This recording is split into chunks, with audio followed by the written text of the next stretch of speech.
Welcome to this episode of the Harpreet Singh show. ਅੱਜ ਦੇ ਇਸ ਕਮਿਊਨਿਟੀ ਪ੍ਰੋਫਾਈਲ ਸੈਗਮੈਂਟ ਵਿੱਚ ਤੁਹਾਡੀ ਮੁਲਾਕਾਤ ਕਰਾਵਾਂਗੇ ਬ੍ਰਿਗੇਡੀਅਰ ਕੁਲਦੀਪ ਸਿੰਘ ਬਰਾੜ ਨਾਲ, ਜਿਹੜੇ ਕਿ ਵਿਸ਼ਿਸ਼ਟ ਸੇਵਾ ਮੈਡਲ ਵਿਜੇਤਾ ਹਨ। ਇੱਕ ਫੌਜੀ ਦੀ ਜ਼ਿੰਦਗੀ ਦੇ ਵਿੱਚ ਕਿਹੜੀ ਉਹ ਚੀਜ਼ ਹੁੰਦੀ ਹੈ ਜਿਹੜੀ ਕਿ ਉਸ ਨੂੰ ਪ੍ਰੇਰਨਾ ਕਰਦੀ ਰਹਿੰਦੀ ਹੈ? ਕਿਸ ਤਰ੍ਹਾਂ ਬ੍ਰਿਗੇਡੀਅਰ ਸਾਹਿਬ ਇੰਸਪਾਇਰ ਹੋਏ ਇਸ ਪਾਸੇ ਆਉਣ ਨੂੰ? ਆਓ ਇਸ ਸੰਬੰਧ ਵਿੱਚ ਕੁਝ ਜਾਣਕਾਰੀ ਲੈਂਦੇ ਹਾਂ ਬ੍ਰਿਗੇਡੀਅਰ ਕੁਲਦੀਪ ਸਿੰਘ ਬਰਾੜ ਤੋਂ। ਵੈਲਕਮ ਟੂ ਦ ਪ੍ਰੋਗਰਾਮ ਜੀ। Thank you so much. Thank you sir. ਸਭ ਤੋਂ ਪਹਿਲਾਂ ਤਾਂ ਜੀ ਥੋੜ੍ਹਾ ਜਿਹਾ ਤੁਹਾਡਾ ਪਿਛੋਕੜ ਕਿ ਆਰਮੀ ਵਾਲੇ ਪਾਸੇ ਤੁਹਾਡਾ ਇੰਟਰਸਟ ਜਿਹੜਾ ਹੈ ਉਹ ਕਿਵੇਂ ਬਣਿਆ ਹੈਗਾ ਸੀ ਜੀ? ਦਰਅਸਲ ਮੇਰਾ ਜਿਹੜਾ ਬਚਪਨ ਹੈ ਜੀ 1938 ਤੋਂ ਲੈ ਕੇ 1946 ਤੱਕ ਜੀ 3 ਸਾਲ ਦੀ ਉਮਰ ਤੋਂ ਲੈ ਕੇ 11-12 ਸਾਲ ਦੀ ਉਮਰ ਤੱਕ ਮਲਾਇਆ 'ਚ ਗੁਜ਼ਰਿਆ। ਅੱਛਾ ਜੀ।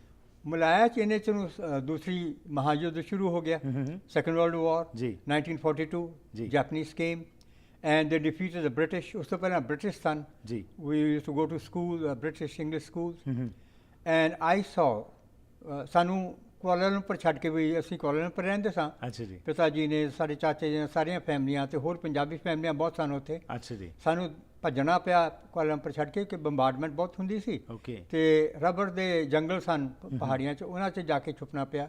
ਉੱਥੇ ਜਿਹੜੇ ਰਬੜ ਪਲਾਂਟੇਸ਼ਨ 'ਚ ਲੇਬਰ ਦੀ ਕਾਲੋਨੀ ਸੀ, ਉਹਨਾਂ ਦੇ ਅਸੀਂ ਸਾਡੇ ਪਿਤਾ ਜੀ ਨੇ ਘਰ ਲੈ ਲਏ ਕਿਰਾਏ 'ਤੇ। ਠੀਕ ਹੈ ਜੀ। ਉਹਨਾਂ ਦੇ ਘਰਾਂ 'ਚ ਰਹੇ 3-4 ਮਹੀਨੇ ਜੀ। ਅਤੇ ਮੈਂ ਵੇਖਿਆ ਸੀਗਾ ਜੋ ਅੰਗਰੇਜ਼ਾਂ ਨੇ ਪੋਜੀਸ਼ਨਾਂ ਲਈਆਂ ਸੀ, ਉੱਥੇ ਮੋਰਚੇ ਲਏ ਸਨ।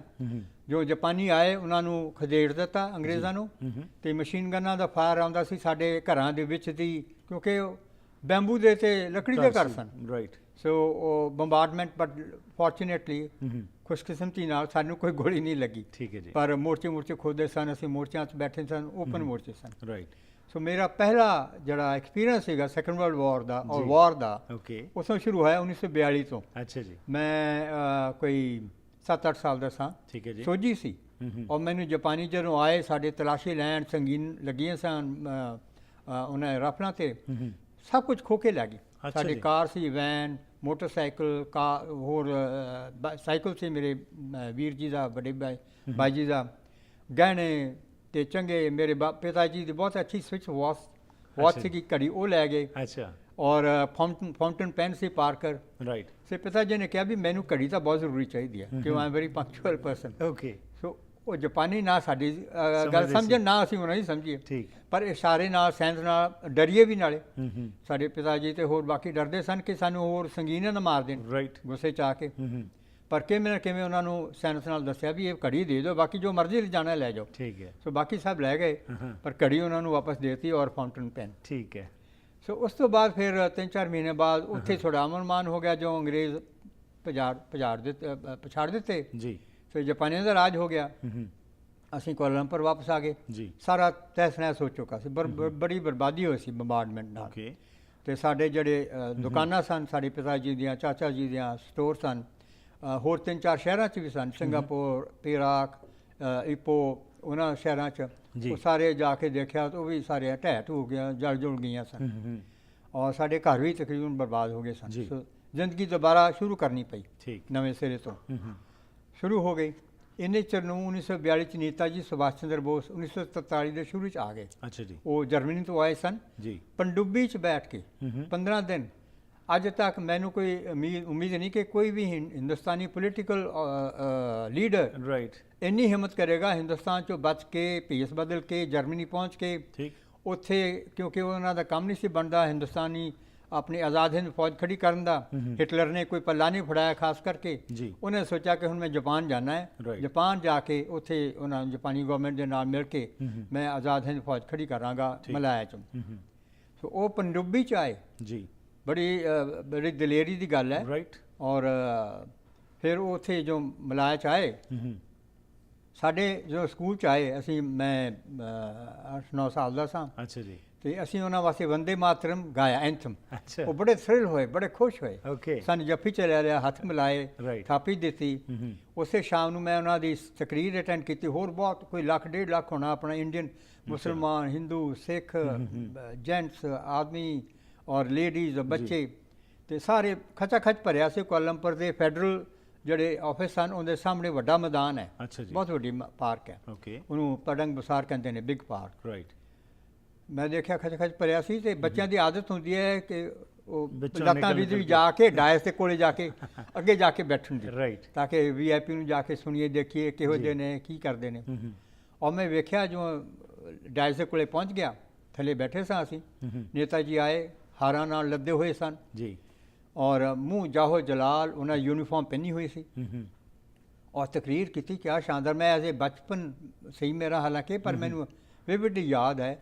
ਬੜੀ ਇੰਸਪਾਇਰਿੰਗ ਸਪੀਚ ਸੀ, ਬੜੇ ਗ੍ਰੇਟ ਓਰੇਟਰ ਸਨ, ਬੜੇ ਵਕਤਾ ਸਨ ਉਹ, ਠੀਕ ਹੈ।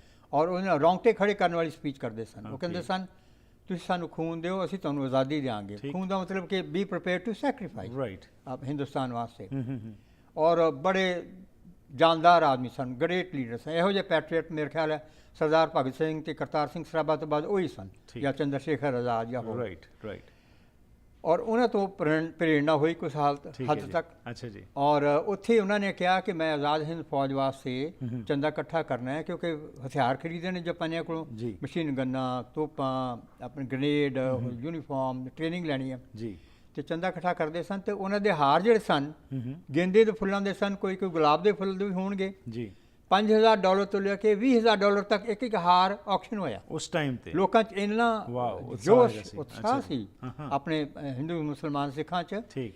ਔਰ ਲੇਡੀਜ਼ ਨੇ ਆਪਣੀਆਂ ਵੰਗਾਂ, ਆਪਣੇ ਹਾਰ, ਆਪਣੇ ਕਾਨਾਂ ਦੇ ਕਾਂਟੇ ਔਰ ਰਿੰਗਸ ਲੈ ਕੇ, ਨੇਤਾ ਜੀ ਇਹ ਲੋ ਉੱਥੇ ਟੋਕਰੀਆਂ ਰੱਖੀਆਂ ਸਨ ਡਾਇਸ ਤੇ, ਟੋਕਰੀਆਂ ਭਰਤੀਆਂ ਆਪਣੇ ਗਹਿਣਿਆਂ ਨਾਲ, ਵੀ ਆਹ ਸਾਡੇ ਕੋਲੋਂ ਆਹ ਲੈ ਲਓ, ਤੁਸੀਂ ਹਥਿਆਰ ਖਰੀਦੋ। 50,000 ਫੌਜੀ ਸਨ ਜਿਹੜੇ ਕੈਦ ਹੋਏ ਅੰਗਰੇਜ਼ ਦੀ ਫੌਜ ਦੇ ਨਾਲ ਆਪਣੇ ਹਿੰਦੁਸਤਾਨੀ ਯੂਨਿਟਾਂ ਦੇ ਜੀ। ਉਹਨਾਂ 'ਚੋਂ ਤਕਰੀਬਨ 20-25,000 ਨੇ ਵਾਲੰਟੀਅਰ ਕੀਤਾ ਨੇਤਾ ਜੀ ਨੂੰ ਜੁਆਇਨ ਕਰਨ ਦਾ। ਅੱਛਾ ਜੀ। ਬਾਕੀਆਂ ਨੇ ਵਾਲੰਟੀਅਰ ਨਹੀਂ ਕੀਤਾ। ਜਨਰਲ ਹਰਬਖਸ਼ ਸਿੰਘ ਵਗੈਰਾ ਹੋਰ ਸਿੱਖ ਰੈਜੀਮੈਂਟ ਕਈ ਸਨ ਜੀ, ਦੇ ਡਿਡ ਨਾਟ ਜੁਆਇਨ ਹਿਮ। ਜੇ ਸਰ ਨੇ ਅਸੀਂ ਕਸਮ ਚੁੱਕੀ ਹੈ ਬ੍ਰਿਟਿਸ਼ ਐਮਪਾਇਰ ਦੀ, we can not go against that oath. Anyway, so 20-25,000 ਸਨ। ਉਹਨਾਂ ਨੇ ਟ੍ਰੇਨਿੰਗ ਦੇਣੀ ਸ਼ੁਰੂ ਕੀਤੀ। ਸਾਡੇ ਵੀ ਕੁਛ ਰਿਸ਼ਤੇਦਾਰ ਸਨ ਦੂਰ ਪਰਾਡ, ਮੈਂ ਦੇਖਿਆ ਸੀਗਾ ਆਪਣੇ ਕੋਈ ਲੇਡੀਜ਼ ਨੇ, ਰਾਣੀ ਝਾਂਸੀ ਰੈਜੀਮੈਂਟ ਖੜੀ ਹੋਈ, ਕੁੜੀਆਂ ਨੇ ਜੁਆਇਨ ਕੀਤਾ। ਰਾਣੀ ਇੱਕ ਕੈਪਟਨ ਲਕਸ਼ਮੀ ਸੀ, ਡਾਕਟਰ ਸੀਗੀ, ਸਾਊਥ ਇੰਡੀਆ ਦੀ, ਬਹੁਤ ਜੋਸ਼ੀਲੀ। ਮੇਰੇ ਖਿਆਲ ਇੰਨੀ ਜੋਸ਼ੀਲੀ ਜਿਹਨੇ ਕਿ ਨੇਤਾ ਜੀ ਖੁਦ ਜੋਸ਼ੀਲੇ ਸਨ। 5 ਫੁੱਟ 1-2 ਇੰਚ ਦੀ ਹੋਣੀ ਸਾਰੀ ਲੇਡੀ, ਬਹੁਤ ਅੰਤ ਦਾ ਜੋਸ਼ ਸੀ ਉਹਦੇ। ਰਾਈਟ। ਸੋ ਪੈਟਰੀਓਟਿਜ਼ਮ ਜਿਹੜੀ ਸੀ ਉਹ ਸੀ ਮਨ ਵਿੱਚ ਇੱਕ ਗੱਲਬਾਤ ਹੈ ਗੁਰੂ ਸਾਹਿਬਾਂ ਦੀ ਆਪਣੀ ਜੀਵਨੀ ਤੋਂ, ਆਪਣੇ ਸਿੱਖ ਹਿਸਟਰੀ ਤੋਂ, ਔਰ ਨੇਤਾ ਜੀ ਦੀ ਸਪੀਚਿਸ ਤੋਂ। ਉੱਥੋਂ ਤੁਸੀਂ ਇਨਸਪਾਇਰ ਹੋ। ਮੈਂ ਬੱਚਾ ਸੀ, ਓਕੇ, ਤੇ ਮੈਂ ਸੋਚਿਆ ਕਿ ਵੀ ਜੋ ਹਿੰਦੁਸਤਾਨ ਜੋ ਪਹੁੰਚਾਂਗੇ, ਕਿਤੇ ਜਾਵਾਂਗੇ, 1946 'ਚ ਆਏ, ਤੇ ਵੀ ਆਪਣੀ ਹਿੰਦੁਸਤਾਨੀ ਫੌਜ ਮੈਂ ਜ਼ਰੂਰ ਜੁਆਇਨ ਕਰਨਾ। I want to become an army officer. Wonderful ਜੀ। ਸੋ ਉਹ ਇੱਕ ਇਨਸਪੀਰੇਸ਼ਨ ਜਿਹੜੀ ਸੀ ਉਹ ਤੁਹਾਨੂੰ ਇੱਕ ਅੰਦਰੋਂ ਝੰਜੋੜ ਦੇ ਕਿ I have to do something. ਇਹਦੇ ਬਾਰੇ ਹੋਰ ਜਾਣਕਾਰੀ ਲੈਣੀ ਜੀ। 1946 ਵਿੱਚ ਜਦੋਂ ਤੁਸੀਂ ਇੰਡੀਆ ਆਏ, ਉਸ ਤੋਂ ਬਾਅਦ ਤੁਸੀਂ ਕਦੋਂ ਫੌਜ ਜੁਆਇਨ ਕੀਤੀ, ਕੀ ਕੁਝ ਹੋਇਆ? ਉਸ ਤੋਂ ਬਾਅਦ ਤੁਸੀਂ ਇੱਕ ਕਿਤਾਬ ਵੀ ਲਿਖੀ ਜਿਹਦੇ ਵਿੱਚ ਕਿ ਥਰੂ ਵਾਰਸ ਐਂਡ ਇਨਸਰਜੈਂਸੀ ਦੀ ਤੁਸੀਂ ਗੱਲ ਕੀਤੀ ਹੈ। So will discuss in details after this short break.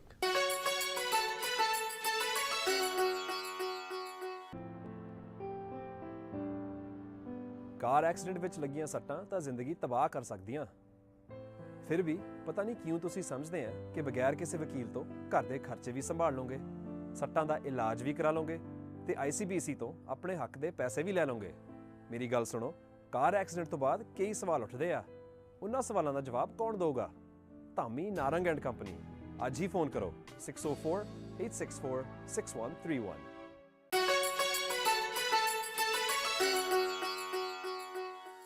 Ones again welcome back to the program. Brigadier Kuldeep Singh Brar ਸਾਡੇ ਨਾਲ ਅੱਜ ਗੱਲਬਾਤ ਕਰਨ ਕਿ ਕਿਸ ਚੀਜ਼ ਨੇ ਇਹਨਾਂ ਨੂੰ ਪ੍ਰੇਰਿਤ ਕੀਤਾ ਤੇ ਬਚਪਨ ਤੋਂ ਹੀ ਇਹਨਾਂ ਦੇ ਮਨ ਦੇ ਵਿੱਚ ਫੌਜ ਵਿੱਚ ਜਾ ਕੇ ਸਰਵ ਕਰਨ ਦਾ ਇੱਕ ਮਨਸ਼ਾ ਜਿਹੜਾ ਸੀ। 1946 ਦੇ ਵਿੱਚ ਜਦੋਂ ਇੰਡੀਆ ਪਹੁੰਚੇ, ਉਸ ਤੋਂ ਬਾਅਦ ਕੀ ਹੁੰਦਾ ਹੈ, ਆਓ ਜਾਣਕਾਰੀ ਲੈਣੇ ਆ ਬ੍ਰਿਗੇਡੀਅਰ ਕੁਲਦੀਪ ਸਿੰਘ ਬਰਾੜ ਤੋਂ। ਜੀ ਬ੍ਰਿਗੇਡੀਅਰ ਸਾਹਿਬ, ਸੋ ਉਸ ਤੋਂ ਬਾਅਦ 1946 ਵਿੱਚ ਤੁਸੀਂ ਆ ਕੇ ਫਿਰ ਮਨ 'ਚ ਤਾਂ ਹੈ ਸੀ ਕਿ ਮੈਂ ਫੌਜ 'ਚ ਹੀ ਜਾਣਾ ਹੈ, ਕੀ ਹੋਇਆ ਉਸ ਸਮੇਂ? ਅਸੀਂ 1946 ਜਦੋਂ ਆਏ ਹਿੰਦੁਸਤਾਨ, ਪੰਜਾਬ ਵਿੱਚ ਮੋਗੇ ਆਏ, ਸਾਡਾ ਹੋਮ ਟਾਊਨ ਸੀ ਜੀ। ਉੱਥੇ ਵੇਖਿਆ ਹਾਲੇ ਪਾਰਟੀਸ਼ਨ ਹੋਈ ਨਹੀਂ ਸੀ ਹਿੰਦੂ ਮੁਸਲਮਾਨ। ਪੰਜਾਬ ਜਿਹੜਾ ਅਣਵੰਡਿਆ ਸੀ, ਬਹੁਤ ਵੱਡਾ ਪੰਜਾਬ ਸੂਬਾ ਸੀ, 52 ਜ਼ਿਲ੍ਹੇ ਸਨ, ਬਹੁਤ। ਮਹਾਰਾਜਾ ਰਣਜੀਤ ਸਿੰਘ ਦੀ ਸਲਤਨਤ ਸੀ ਪਹਿਲਾਂ, ਰਾਈਟ, ਔਰ ਉਸ ਦੇ ਨਾਲ ਆਪਣੀ 7 ਸਿੱਖ ਸਟੇਟਾਂ ਵੀ ਮਿਲੀਆਂ ਸਨ। ਸੋ ਉਹ ਹਾਲੇ ਪ੍ਰਿੰਸਲੀ ਸਟੇਟ ਸਨ। ਲੇਕਿਨ ਫਿਰ ਮੈਨੂੰ ਇੱਥੇ ਆ ਕੇ ਉਰਦੂ ਸਿੱਖਣੀ ਪਈ। ਅੱਛਾ ਜੀ। ਉੱਥੇ ਪਹਿਲਾਂ ਇੰਗਲਿਸ਼ ਸਿੱਖੀ ਸੀ, ਫਿਰ ਜਾਪਾਨੀ, ਇੱਥੇ ਆ ਕੇ ਸਭ ਕੁਝ ਭੁੱਲ ਭੁਲਾ ਕੇ ਉਰਦੂ ਸਿੱਖਣੀ ਪਈ। ਅੱਛਾ ਜੀ। ਤੇ ਮੇਰੀ ਭੂਆ ਜੀ ਦਾ ਲੜਕਾ ਸੀ ਗੁਲਜ਼ਾਰ ਸਿੰਘ ਸੰਧੂ, ਸਰਹਾਲੀ ਤੋਂ ਆਇਆ ਪੁਸਲਵੜ ਤੋਂ। ਉਹਨੇ 3 ਮਹੀਨਿਆਂ 'ਚ ਮੈਨੂੰ ਜ਼ਰੂਰੀ ਕੰਮ ਕਾਰਨ ਜੋਗੀ ਉਰਦੂ ਸਿਖਾ ਦਿੱਤੀ ਜੀ। ਮੇਰੀ ਉਮਰ 11-12 ਸਾਲ ਦੀ ਸੀ, ਮੇਰੇ ਨਾਲ ਦੇ 6ਵੀਂ 7ਵੀਂ ਸਨ, ਔਰ ਮੈਨੂੰ ਪਹਿਲੀ ਜਮਾਤ ਦਾਖਲਾ ਹੋਣ ਤੇ ਬੜੀ ਸ਼ਰਮ ਲੱਗਦੀ ਸੀ। ਫਿਰ ਕਰ ਕਰਾ ਕੇ ਚੌਥੀ ਤੱਕ ਦਾ ਆਈ ਕੁਡ ਕੁਆਲੀਫਾਈ, ਰਾਈਟ। ਮੈਨੂੰ ਚੌਥੀ ਜਮਾਤ 'ਚ ਲੈ ਲਿਆ। ਫਿਰ ਉੱਥੇ ਇੰਨੇ ਚਿਰ ਨੂੰ 5ਵੀਂ ਜਮਾਤ ਜਾਣਾ ਸੀ, ਔਰ ਚੌਥੀ ਤੱਕ ਸਿਰਫ ਉਰਦੂ ਪੜ੍ਹਾਈ ਹੁੰਦੀ ਸੀ। ਅੱਛਾ ਜੀ। 5ਵੀਂ ਤੋਂ ਪੰਜਾਬੀ ਔਰ ਇੰਗਲਿਸ਼ ਸ਼ੁਰੂ ਹੁੰਦੀ ਸੀ। ਓਕੇ। ਲੇਕਿਨ ਮੈਂ ਪੰਜਾਬੀ ਇੰਗਲਿਸ਼ ਪਹਿਲਾਂ ਜਾਣਦਾ ਸਾਂ, ਪਰ ਮੈਨੂੰ ਕੋਈ ਪ੍ਰੋਬਲਮ ਸੀ, ਔਰ ਉਰਦੂ ਖਤਮ ਹੋ ਜਾਣੀ ਸੀ ਕਿਉਂਕਿ 1947 ਆ ਗਈ, ਰਾਈਟ। 47 ਆ ਗਈ। ਅਸੀਂ ਛੁੱਟੀਆਂ ਕੱਟਣ ਗਏ ਚੂਸਲੇਵੜ, ਅੱਛਾ ਜੀ। ਉਹ ਪਿੰਡ ਪੱਟੀ ਦੇ ਕੋਲ ਆ। ਪੱਟੀ ਜ਼ਿਲ੍ਹਾ, ਪੱਟੀ ਲਾਹੌਰ ਦਾ ਹਿੱਸਾ ਹੁੰਦੀ ਸੀ। ਤੋ ਮੋਗੇ ਤੋਂ ਫਿਰੋਜ਼ਪੁਰ, ਹੁਸੈਨੀਵਾਲਾ ਤੇ ਉੱਥੇ ਗੜਾ ਸਿੰਘ ਵਾਲਾ, ਕਸੂਰ ਤੋਂ ਜਾ ਕੇ ਪੱਟੀ ਵੱਲ ਗਏ ਜੀ। ਜਦੋਂ ਅਗਸਤ ਆ ਗਿਆ ਤੇ ਦੰਗੇ ਫਸਾਦ ਸ਼ੁਰੂ ਹੋ ਗਏ, ਕਾਫਲੇ ਹੋਣੇ ਸ਼ੁਰੂ ਹੋ ਗਏ। ਮੈਂ ਦੇਖਿਆ ਮਾਰਕਾਟ ਬੜੀਆਂ ਹੋਈਆਂ, ਮੁਸਲਮਾਨਾਂ ਨੇ ਬੜੇ ਮਾਰੇ ਆਪਣੇ ਸਿੰਘਾਂ ਨੇ। ਫਿਰ ਬਦਲਾ ਲੈ ਕੇ ਮੁਸਲਮਾਨ ਕਾਫੀ ਸ਼ਹੀਦ ਕੀਤੇ, ਲੇਕਿਨ ਆਪਣੇ ਸਾਡੇ ਚੂਸਲੇਵੜ ਪਿੰਡ 'ਚ ਕੋਈ ਇਹੋ ਜਿਹਾ ਮਾਰਕਾਟ ਨਹੀਂ ਹੋਇਆ। ਓਕੇ। ਉਹ ਮੇਨ ਰੋਡ ਤੇ ਸੀ, ਖਰੜਾੜੀ ਰੋਡ ਤੇ ਸੀ। ਉਸ ਤੋਂ ਬਾਅਦ 47 ਤੋਂ ਬਾਅਦ ਜਦੋਂ ਵਾਪਸ ਆਏ ਮੋਗੇ, ਜਦੋਂ ਕਲਾਸਾਂ ਸ਼ੁਰੂ ਹੋਈਆਂ ਜੀ, ਫਿਰ ਮੇਰੇ ਦਿਲ 'ਚ ਆਇਆ ਕਿ ਹੁਣ ਹਿੰਦੁਸਤਾਨ ਆਜ਼ਾਦ ਹੋ ਗਿਆ, ਚੰਗੀ ਗੱਲ ਹੈ, ਆਪਣੇ ਆਜ਼ਾਦ ਮੁਲਕ ਦੀ ਫੌਜ 'ਚ ਜ਼ਰੂਰ ਜੁਆਇਨ ਕਰਨਾ। ਠੀਕ ਹੈ। ਕਿਉਂ 10ਵੀਂ ਪਾਸ ਕਰ ਲਈ ਜੀ। ਮੈਂ ਓਵਰੇਜ ਸਾਂ, ਸਾਨੂੰ ਪਤਾ ਨਹੀਂ ਸੀ ਕਿਵੇਂ ਅਪਲਾਈ ਕਰਨਾ ਐਨਡੀਏ ਵਾਸਤੇ, ਨੈਸ਼ਨਲ ਡਿਫੈਂਸ ਅਕੈਡਮੀ ਜਾਂ ਇੰਡੀਅਨ ਮਿਲਟਰੀ ਅਕੈਡਮੀ, ਬਾਹਰ ਹੀ ਰਹਿੰਦੇ ਸਾਂ ਸਾਡੇ ਪਿਤਾ ਜੀ। ਜੀ। He had no contact with army. ਸਿਰਫ ਮੇਰੇ ਮਾਸਟਰ ਜੀ ਸਨ ਫਸਟ ਸਿੱਖ ਵਿੱਚ, ਬੜੇ ਬਹਾਦਰ ਸਨ, ਬੜੀ ਸਭ ਤੋਂ ਬਹਾਦਰ ਬਟਾਲੀਅਨ ਜਿਹੜੀ ਹੈ ਇੰਡੀਅਨ ਆਰਮੀ ਦੀ, among the best I think, among the bravest is first Sikh. ਠੀਕ ਹੈ। ਉਹ ਸਰਦਾਰ ਬਹਾਦਰ ਉਹ OVI ਫਸਟ ਕਲਾਸ ਸਨ, ਮਿਲਟਰੀ ਕ੍ਰਾਸ ਵਿਨਰ ਸਨ, 2-3 ਵਾਰੀ ਜ਼ਖਮੀ ਹੋਏ ਸਨ ਜੀ। ਤੇ ਉਹ ਉਹਨਾਂ ਦੀ ਪ੍ਰੇਰਣਾ ਵੀ ਮੈਨੂੰ ਮਿਲੀ ਸੀ। ਠੀਕ ਹੈ। ਫਿਰ ਦੇਖਿਆ ਕਿ ਮੈਂ ਓਵਰੇਜ ਸਾਂ ਐਨਡੀਏ ਵਾਸਤੇ ਵੀ ਔਰ IMA ਵਾਸਤੇ ਵੀ। ਓਕੇ। ਐਨਡੀਏ ਵਾਸਤੇ ਮੈਟ੍ਰਿਕ ਚਾਹੀਦਾ ਸੀ, ਜਦ ਤੱਕ ਮੈਂ ਮੈਟ੍ਰਿਕ ਕਰਨੀ ਸੀ 18 ਸਾਲ ਦਾ ਹੋ ਜਾਣਾ ਸੀ। ਠੀਕ ਹੈ। ਔਰ ਉਹਦੇ ਵਾਸਤੇ ਲਾਸਟ ਏਜ 17 ਸਾਲ ਦੀ ਚਾਹੀਦੀ ਸੀ। ਔਰ IMA ਵਾਸਤੇ ਇੰਟਰ ਚਾਹੀਦਾ ਸੀ, ਉਹਦੇ ਵਾਸਤੇ ਵੀ 18-19 ਸਾਲ ਦੇ ਬਾਅਦ, ਜਦ ਤੱਕ ਮੈਂ ਇੰਟਰ ਕਰਨਾ ਸੀ ਮੈਂ 20-21 ਸਾਲ ਦਾ ਹੋ ਜਾਣਾ ਸੀ। ਜੀ। ਮੈਂ ਬੜਾ ਮਾਯੂਸ ਹੋਇਆ। ਮੇਰੇ ਪਿਤਾ ਜੀ ਦੇ ਦੋਸਤ ਸਨ ਫਿਰੋਜ਼ਪੁਰ ਛਾਉਣੀ 'ਚ ਰਿਕਰੂਟਿੰਗ ਅਫਸਰ ਕੈਪਟਨ ਕਰਤਾਰ ਸਿੰਘ ਬਲਬੀਰ। ਅੱਛਾ ਜੀ। ਉਹਨੇ ਕਿਹਾ ਗਿਆਨੀ ਜੀ ਫਿਕਰ ਨਾ ਕਰੋ, ਕਾਕੇ ਨੂੰ ਭਰਤੀ ਕਰਾ ਦਿਓ, ਜਵਾਨ ਕਾਕਾ ਸਮਝਦਾਰ ਹੈ, ਅੱਛਾ ਇੰਟੈਲੀਜੈਂਟ ਹੈ, ਇਹ ਸਿਲੈਕਟ ਹੋ ਜਾਏਗਾ, ਸਰਵਿਸ 'ਚ ਵੀ ਕਮਿਸ਼ਨ ਮਿਲ ਜਾਂਦਾ ਸਰਵਿਸ ਕੈਡੇਟਸ ਨੂੰ। ਰਾਈਟ। ਰਜਿੰਦਰ ਸਿੰਘ ਸਪੈਰੋ ਤੇ ਕੋਰਲਾ ਵਗੈਰਾ ਸਾਰੇ ਰੈਂਕ 'ਚੋਂ ਗਏ ਸਨ। ਠੀਕ ਹੈ। ਬੜੇ ਬਹਾਦਰੀਆਂ ਕੀਤੀਆਂ, ਬੜੇ ਰੈਂਕ ਇਹਨਾਂ ਨੇ ਹਾਸਲ ਕੀਤੇ ਹੋਰ ਵੀ। ਤੇ ਕਾਕਾ ਵਿਲ ਡੂ ਵੈਲ। ਰਾਈਟ। ਸੋ ਮੈਨੂੰ ਭਰਤੀ ਕਰਾਉਣ ਲੈ ਗਏ ਫਿਰੋਜ਼ਪੁਰ। ਅੱਛਾ। ਮੈਨੂੰ ਉਹਨੇ ਹਡਸਨ ਹਾਊਸ ਭੇਜਤਾ। ਅੱਛਾ ਜੀ। ਦ greatest the finest regiment of Indian armed course Hudson house. Okay. ਤੇ ਮੈਂ 2 ਸਾਲ ਦੀ ਟ੍ਰੇਨਿੰਗ ਕੀਤੀ ਅਹਿਮਦਨਗਰ 'ਚ ਜੀ। ਤੇ 1956 'ਚ ਆਇਆ ਹਡਸਨ ਹਾਊਸ 'ਚ ਬਬੀ ਨੇ, ਔਰ ਰੈਜੀਮੈਂਟ ਉਦੋਂ ਮਨੂਵਰ 'ਚ ਵੀ ਦੀ ਤਿਆਰੀ ਕਰ ਰਹੀ ਸੀ ਜੀ। ਬੜੇ ਅੱਛੇ ਅਫਸਰ ਸਨ, ਬੜੇ ਆਊਟਸਟੈਂਡਿੰਗ ਆਲਾ ਅਫਸਰ ਸਨ, ਜਵਾਨ ਵੀ ਬੜੇ ਅੱਛੇ ਸਨ, ਬੜੇ ਜੋਸ਼ੀਲੇ ਸਨ।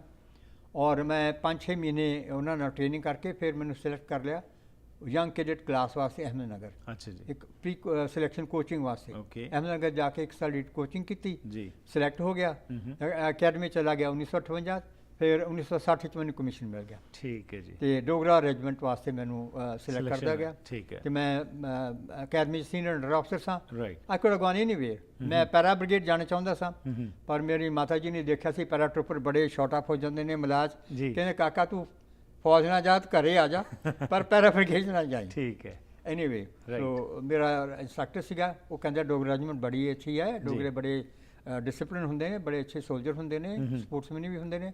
ਮੈਂ ਖੇਡਾਂ 'ਚ ਬੜਾ ਸ਼ੌਕ ਸੀ, 400 ਮੀਟਰ ਕਰਦਾ ਸਾਂ।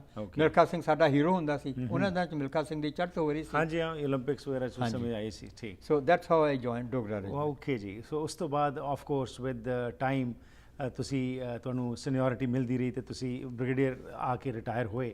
ਪਰ ਡਿਊਰਿੰਗ ਦਿਸ ਪੀਰੀਅਡ 62 ਦੀ ਵਾਰ ਜਿਹੜੀ ਹੋਈ ਸੀ, ਉਹਦੇ ਵਿੱਚ ਵੀ ਤੁਸੀਂ ਪਾਰਟਿਸਿਪੇਟ ਕੀਤਾ ਤੇ 65 ਹੋਰ ਜਿਹੜੀਆਂ ਵਾਰਸ ਹੋਈਆਂ ਉਹਦੇ ਮੁਤਲਕ ਦੱਸੋ। ਬੜੀ ਗੰਭੀਰ ਲੜਾਈ ਸੀ। ਉਸ ਤੋਂ ਪਹਿਲਾਂ 1960 ਜਦੋਂ ਮੈਨੂੰ ਕਮਿਸ਼ਨ ਮਿਲਿਆ ਤੇ ਮੇਰੀ ਬਟਾਲੀਅਨ ਨਾਗਾਲੈਂਡ ਸੀਗੀ। ਓਕੇ। ਤੇ ਅਸੀਂ ਨਾਗਾ ਇੰਸਰਜੈਂਸੀ 'ਚ ਗਏ, ਉੱਥੇ ਬੜੀਆਂ ਪੈਟਰੋਲਿੰਗਾਂ ਕੀਤੀਆਂ 2-2.5 ਸਾਲ। ਫਿਜ਼ੀਕਲ ਫਿਟਨੈਸ ਬਹੁਤ ਜ਼ਬਰਦਸਤ ਹੋ ਗਈ। ਮੈਂ ਪਹਿਲੇ ਵੈਸੇ ਵੀ ਫਿਟ ਸਾਂ, ਜਵਾਨ ਵੀ ਬੜੇ ਫਿਟ ਸੀ। ਇੰਨੇ ਚਿਰ ਨੂੰ ਅਚਾਨਕ ਲੜਾਈ ਸ਼ੁਰੂ ਹੋ ਗਈ 1962 ਵਾਲੀ ਜੀ, ਅਕਤੂਬਰ 'ਚ। ਤੇ ਸਾਡੀ ਫੌਜ ਜਿਹੜੀ ਸਾਡੀ ਬਟਾਲੀਅਨ ਸੀਗੀ ਨਾਗਾਲੈਂਡ ਤੋਂ, ਸਾਨੂੰ ਫਲਾਈ ਕਰਕੇ ਵੋਲੋਂਗ ਲੈ ਗਏ। ਵੋਲੋਂਗ ਇੱਕ ਨਾਰਥ ਈਸਟ ਮੋਸਟ ਹਿੱਸਾ ਹੈ ਆਪਣਾ ਕੋਨਾ ਹੈ ਹਿੰਦੁਸਤਾਨ ਦਾ ਜੀ। ਨੀਫਾ ਵਿੱਚ, ਅੱਛਾ ਜੀ, ਜਿਹੜਾ ਕਿ ਬਰਮਾ, ਤਿੱਬਤ ਔਰ ਇੰਡੀਆ ਦੇ ਜੰਕਸ਼ਨ ਦੇ ਉੱਤੇ ਹੈ। ਠੀਕ ਹੈ ਜੀ, ਉੱਥੋਂ ਲੋਹਿਤ ਰਿਵਰ ਨਾਲ ਆਉਂਦੀ ਹੈ। ਲੋਹਿਤ ਬ੍ਰਹਮਪੁੱਤਰ ਰਿਵਰ ਦਾ ਈਸਟਰਨ ਹਿੱਸਾ ਹੈ। ਓਕੇ, ਵੈਸਟਰਨ ਹਿੱਸਾ ਸਿਆਂਗ ਰਿਵਰ ਹੈ, ਵੱਡਾ ਜਿਹੜਾ ਹਿੱਸਾ ਉਹ ਹੈ ਸਿਆਂਗ ਰਿਵਰ ਆਉਂਦਾ ਜੀ। ਥਰੂ ਸਿਆਂਗ ਡਿਵੀਜ਼ਨ, ਤੇ ਇਹ ਲੋਹਿਤ ਡਿਵੀਜ਼ਨ ਆਉਂਦਾ। ਠੀਕ, ਉੱਥੇ ਗਏ, ਚੀਨਾ ਦੀ ਲੜਾਈ ਸ਼ੁਰੂ ਹੋ ਗਈ ਸੀ, ਹੋ ਚੁੱਕੀ ਸੀ। ਉੱਥੇ ਮੈਨੂੰ ਮੌਕਾ ਮਿਲਿਆ ਫੋਰਟ ਸਿੱਖ ਨਾਲ ਮੁਲਾਕਾਤ ਦੇਖਣ ਦਾ। ਜੀ, ਫੋਰਟ ਸਿੱਖ ਪਹਿਲਾਂ ਪਹੁੰਚੀ ਹੋਈ ਸੀ। ਓਕੇ, ਬੜੀ ਸ਼ਾਨਦਾਰ ਬਟਾਲੀਅਨ ਹੈ, ਬਹੁਤ ਜੋਸ਼ੀਲੀ ਬਟਾਲੀਅਨ ਹੈ। ਉਹਦਾ ਇਤਿਹਾਸ ਬੜਾ ਅਨਬੀਟੇਬਲ ਹੈ, ਜਿਹੜਾ ਸਾਰਾਗੜੀ ਫੇਮ ਦਾ ਹੈ। ਜੀ, ਔਰ ਬੜੀ ਸਪਿਰਿਟ ਨਾਲ ਜਵਾਨ ਲੜਦੇ ਸਨ। ਠੀਕ ਹੈ, ਸਾਨੂੰ ਵੀ ਹੋਰ ਵੀ ਪ੍ਰੇਰਣਾ ਹੋਈ ਕਿ ਇਹ ਜਵਾਨ ਕਿੰਨੇ ਅੱਛੇ ਲੜਦੇ ਨੇ, ਆਪਣੇ ਸਿੱਖ ਜਿਹੜੇ ਫੌਜੀ ਹੈਗੇ ਨੇ ਜੀ। ਫੌਜੀ ਨੇ। ਠੀਕ ਹੈ, ਸੋ ਇਸ ਕਰਕੇ ਅਸੀਂ ਲੜਾਈ ਲੜੀ। ਲੜਾਈ ਜਿਹੜੀ ਸੀ ਨਾ, ਚੀਨੀਆਂ ਦਾ ਬਹੁਤ ਜ਼ੋਰ ਸੀ। ਆਪਣੇ ਜਿਹੜੇ ਸਾਡੇ ਕੋਲ ਹਥਿਆਰ ਸਨ, ਜੀ, ਉਹ ਫਸਟ ਵਰਲਡ ਵਾਰ ਵਿੰਟੇਜ ਦੇ ਸਨ। ਓਕੇ, ਬਹੁਤ ਪੁਰਾਣੇ ਸੀ। 303 ਰਾਈਫਲਾਂ ਸਨ, ਜੀ, ਔਰ ਲਾਈਟ ਮਸ਼ੀਨ ਗਨ ਸੀਗੀ, ਬ੍ਰੇਨ Right. ਗਨ। ਹਥਿਆਰ ਕੋਈ ਅਟਲੀ ਕੋਈ ਹੈ ਨਹੀਂ ਸੀ, ਸਿਰਫ 6 ਮੋਟਰਾਂ ਸਨ, ਹੈਵੀ ਮੋਟਰਾਂ। ਓਕੇ, ਉਹਨਾਂ ਦਾ ਰੇਂਜ 3-4 ਹਜ਼ਾਰ ਗਜ਼ ਸੀ। ਤੇ ਇੱਕ ਬਾਅਦ 'ਚ ਪੈਰਾ ਬੈਟਰੀ ਆਈ, ਪੈਰਾਸ਼ੂਟ ਬੈਟਰੀ, ਉਹ ਵੀ 3.7, ਉਹ ਵੀ 3-4 ਕਿਲੋਮੀਟਰ ਦਾ ਮਾਰ ਸੀ। ਠੀਕ ਹੈ, ਚੀਨਾ ਕੋਲ ਵੱਡੀਆਂ ਵੱਡੀਆਂ ਤੋਪਾਂ ਸਨ, ਉਹਨਾਂ ਦੀ ਮਾਰ 10-10, 12-12, 15 ਕਿਲੋਮੀਟਰ ਤੱਕ ਸੀ। ਵੱਡੀਆਂ ਹੈਵੀ ਮੋਟਰ ਸਨ। ਰਾਈਟ, ਉਹਨਾਂ ਸਾਡੀ ਗਿਣਤੀ ਸੀ ਸਿਰਫ 3 ਬਟਾਲੀਅਨ, 1000-4, 2000 ਬੰਦੇ ਸਾਂ ਅਸੀਂ, ਠੀਕ ਹੈ, 2-2.5 ਹਜ਼ਾਰ। ਉਹਨਾਂ ਦੇ ਕੋਈ 15-16 ਹਜ਼ਾਰ ਸਨ। ਓਕੇ, ਔਰ ਉਹਨੇ ਤਿਆਰੀ ਬੜੀ ਜ਼ਬਰਦਸਤ ਸੀ। ਨਾਲੇ ਮਾਓ ਜ਼ੇਡੁੰਗ ਨੇ ਉੱਥੇ ਜਿਹੜੇ ਉਹਦੇ ਦੇ ਬੜੇ ਐਕਸਪੀਰੀਅੰਸ ਫੌਜੀ ਸਨ, ਉਹ ਉਹ ਭੇਜੇ ਉੱਥੇ ਹੋਏ ਸੀ। ਤਾਇਨਾਤ ਕੀਤੇ ਸਨ। ਰਾਈਟ। ਸੋ ਬ੍ਰਿਗੇਡੀਅਰ ਸਾਹਿਬ, ਇਹ ਜਿਹੜੀ ਜੰਗ ਹੋਈ, ਇਸ ਦੇ ਵਿੱਚ ਜੋ ਕੁਝ ਇਤਿਹਾਸ ਸਾਨੂੰ ਦੱਸਦਾ ਹੈਗਾ ਕਿ ਇਸ ਦੇ ਵਿੱਚ ਸ਼ਿਕਸਤ ਮਿਲੀ, ਲੇਕਿਨ ਜਿਸ ਤਰ੍ਹਾਂ ਤੁਸੀਂ ਦੱਸਿਆ ਕਿ Indian army was not ready for this, ਕਿਉਂਕਿ ਇਨਫਰਾਸਟ੍ਰਕਚਰ ਹੀ ਨਹੀਂ ਸੀ। ਬਟ ਇਸ ਤੋਂ ਬਾਅਦ 20 ਜੰਗਾਂ ਜਿਹੜੀਆਂ ਹੋਈਆਂ, ਇਸ ਸੰਬੰਧ ਵਿੱਚ ਅਗਲੇ ਹਫਤੇ ਅਸੀਂ ਤੁਹਾਡੇ ਤੋਂ ਜਾਣਕਾਰੀ ਲਵਾਂਗੇ ਕਿ ਕਿਸ ਤਰੀਕੇ ਨਾਲ ਇਹ ਪਾਰਟਿਸਿਪੇਸ਼ਨ ਹੋਈ ਤੁਹਾਡੀ, ਕੀ ਕੁਝ ਤੁਸੀਂ ਸਿੱਖਿਆ। ਇਹ ਜੰਗ ਜਦੋਂ ਹੁੰਦੀ ਹੈ, ਉਸ ਸਮੇਂ ਇੱਕ ਫੌਜੀ ਦਾ ਕੀ ਜਜ਼ਬਾ ਹੁੰਦਾ ਹੈ, ਕਿਹੜੀ ਚੀਜ਼ ਉਹਨੂੰ ਪ੍ਰੇਰਿਤ ਕਰਦੀ ਹੈ ਕਿ ਉਹ ਆਪਣੀ ਜਾਨ ਵੀ ਵਾਰ ਦਿੰਦਾ ਹੈ, ਉਸ ਸਮੇਂ ਕੀ ਪ੍ਰਾਈਮ ਇੰਪੋਰਟੈਂਸ ਉਸ ਵਿਅਕਤੀ ਵਾਸਤੇ ਹੁੰਦੀ ਹੈ। ਇਹਦੇ ਬਾਰੇ ਅਸੀਂ ਗੱਲਬਾਤ ਕਰਾਂਗੇ ਤੁਹਾਡੇ ਨਾਲ ਅਗਲੇ ਹਫਤੇ। Thank you very much for your time.